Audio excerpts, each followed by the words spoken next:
Seja bem-vindo, meu querido, minha querida, você está no Comente Bíblia. Este é o segundo vídeo desta semana e você vai encontrar aqui sobre a alegria de Paulo, né, com relação aos coríntios, também exemplo de contribuição. Vai encontrar em 2ª Carta de Paulo aos Coríntios, capítulo 7, do 2 ao 16, é o primeiro texto. E isso está na página 1193 da Bíblia em ordem cronológica. Fica comigo aí.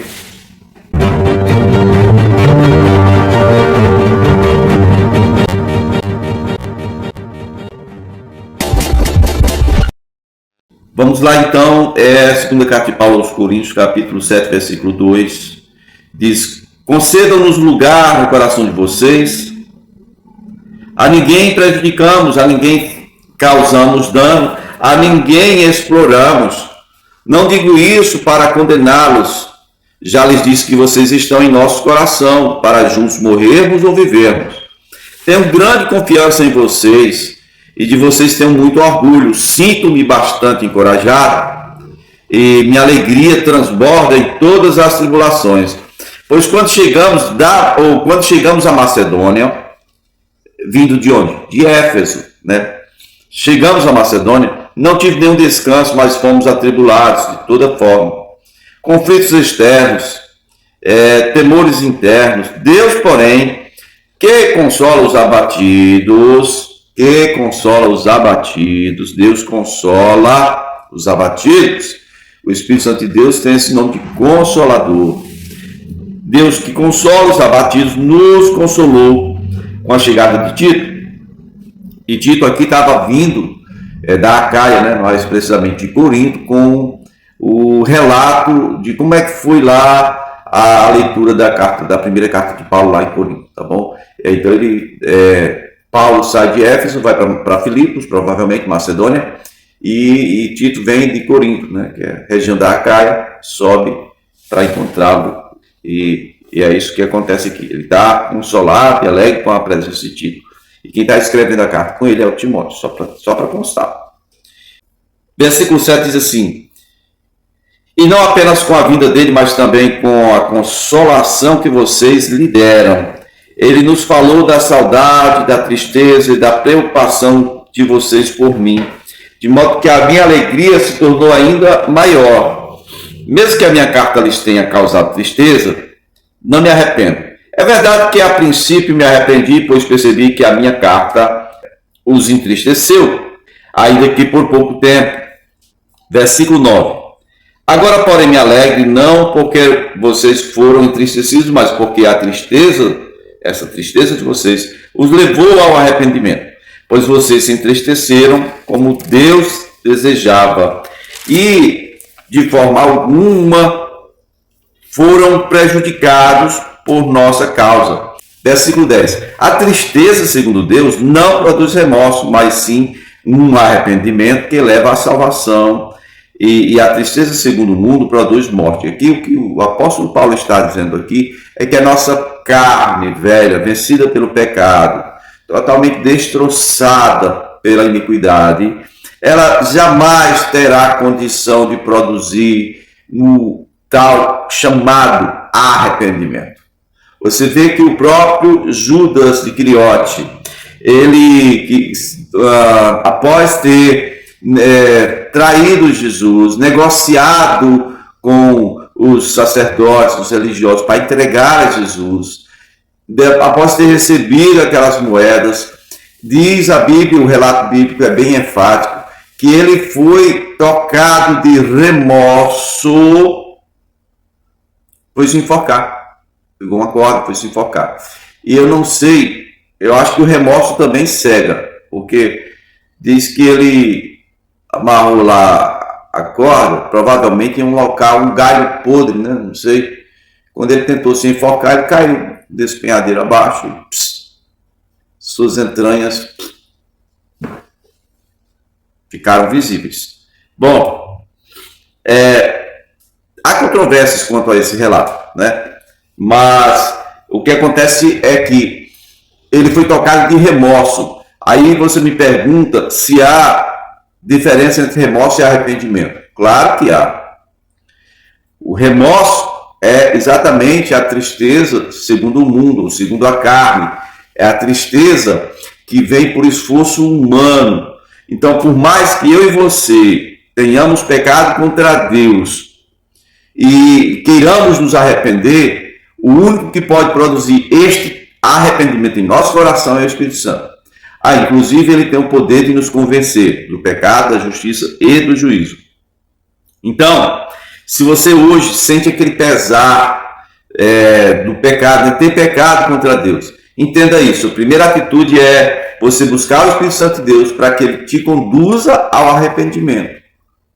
Assim você vai poder chorar pelos seus pecados e você vai ser conduzido ao resgate que foi providenciado para você na cruz do Calvário mediante o sangue de Jesus pela fé. Ok? Isso não vem das suas obras. Nem o arrependimento é obra sua ou minha. O arrependimento é produzido pelo Espírito Santo. Remorso todo mundo tem. Remorso é produzido pela nossa carne.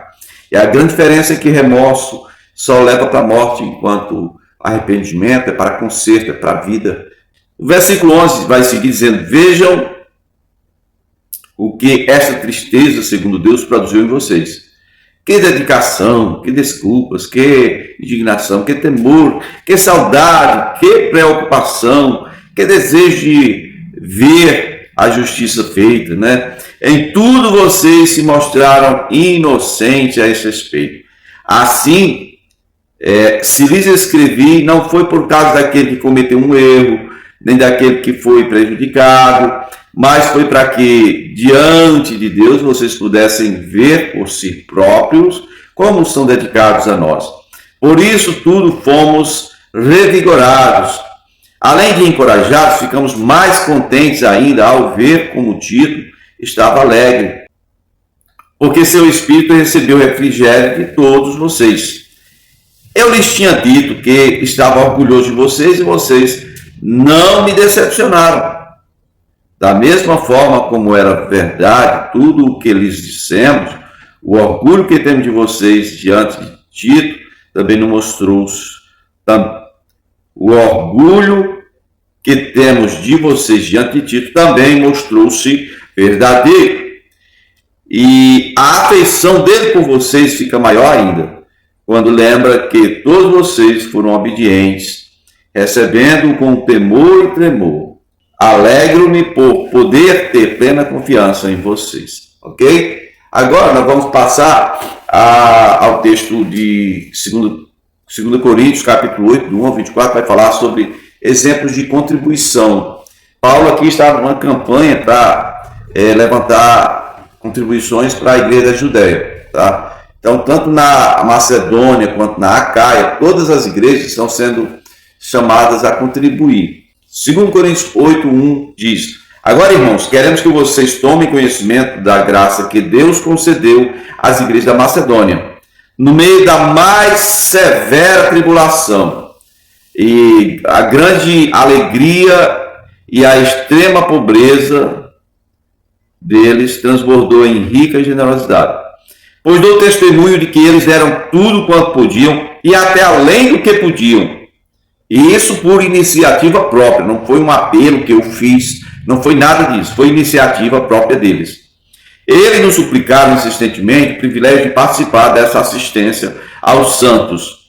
E não somente fizeram o que esperávamos, mas entregaram primeiramente a si mesmos, ao Senhor, e depois a nós, pela vontade de Deus. Assim recomendamos a Tito que, assim como ele já havia começado, também completasse esse ato de graça da parte de vocês. Todavia, assim como vocês se destacam em tudo, ó Coríntios, na fé, na palavra, no conhecimento, na dedicação completa, né, e no amor que vocês têm por nós, destaquem-se também neste privilégio de contribuir. Não lhes estou dando uma ordem, mas quero verificar a sinceridade do amor de vocês, comparando com a dedicação dos outros, dos macedônios.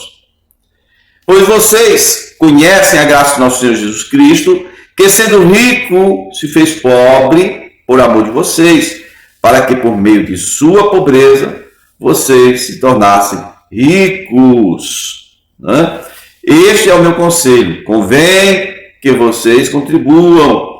já que desde o ano passado vocês foram os primeiros, não somente a contribuir, mas também a propor este plano. Olha, a igreja de Corinto foi a primeira a contribuir e propôs esse plano de contribuição até que ia passasse o tempo ruim lá na Judéia. E aí o que acontece? Agora está tendo problema para a contribuição. Por quê? Porque chegaram pessoas lá que, tipo assim, não precisa contribuir com eles não, contribuam comigo. Eu estou aqui com vocês, estou me dando aqui, então, ainda mais esse tal de Paulo, que a presença dele é tão fraca, que só é forte através de cartas. Tinha gente lá fazendo miséria na igreja. Vocês olham a primeira carta, que absurdo, gente, que absurdo. Gente, o cara dormindo com a mulher do pai, gente levando irmão diante de juiz ímpio, né? E assim por diante. E a igreja totalmente esquisita. Então, a gente vê que tinha gente do mal ali no meio, infiltrada, né? Filhos do diabo, literalmente, infiltrado lá para fazer desordem. Veja bem, agora, porém, versículo 11, diz assim: agora completem a obra para que a forte disposição de realizá-la seja igualada ao zelo em contribuir de acordo com os bens que vocês possuem. Porque se há prontidão, a contribuição é aceitável de acordo com aquilo que alguém tem e não de acordo com o que não tem. Nosso desejo não é que outros sejam aliviados para que vocês fiquem sobrecarregados, não é isso não.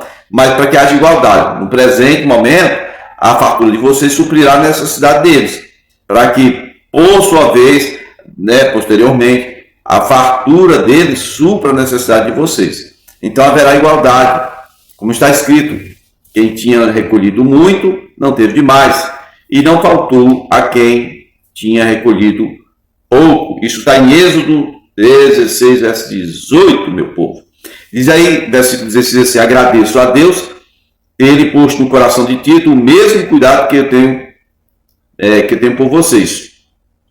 Pois Tito não apenas aceitou o nosso pedido, mas está indo até vocês com muito entusiasmo e por iniciativa própria. E com ele estamos enviando o irmão que é recomendado por todas as igrejas da Macedônia, por seu serviço no Evangelho. Não só por isso, mas ele também foi escolhido pelas igrejas para nos acompanhar quando formos ministrar essa doação, lá em Jerusalém. O que fazemos para honrar o próprio Senhor e mostrar a nossa disposição. E que irmão é esse? Pelos comentários, pelas coisas que eu pesquisei aqui no meio teológico, provavelmente é o Lucas. Né? Lucas, ele há 6 anos atrás, ele vinha com Paulo, ele ficou na Macedônia. Paulo seguiu e agora eles se reencontram aqui. Porque 6 anos depois, Lucas está sendo reconhecido pelas igrejas da Macedônia. Todas as igrejas dizem: não, se está aqui a minha oferta, e um dos que eu quero que vá com você é o Lucas, né? É recomendado por todos. Que coisa, né? Então é isso. Aqui ele está falando sobre a questão do zelo, do cuidado. Cada igreja, versículo 22 diz assim: estamos enviando com eles o nosso irmão, que muitas vezes e de muitas maneiras já nos provou que é muito dedicado, e agora ainda mais por causa da grande confiança que ele tem em vocês. Quanto a Tito, ele é meu companheiro e cooperador entre vocês. E quanto aos nossos irmãos, eles são representantes das igrejas e uma honra para Cristo, né? Então, portanto, diante das demais igrejas, demonstrem a esses irmãos a prova do amor de vocês, ou que vocês têm, e a razão do orgulho que temos de vocês. Aí Paulo vai falando que como eles foram os primeiros no ano anterior e tudo, então se preparem para a gente não ser envergonhado aí, né? O Tito está aí na frente para organizar as ofertas, e aí quando eu for, vocês escolhem alguém para somar o grupo, para a gente levar a oferta até Jerusalém. Gente, próximo vídeo a gente dá seguimento. Se ainda não é inscrito, por favor, se inscreva no canal, nos ajude aí nesse combate da fé.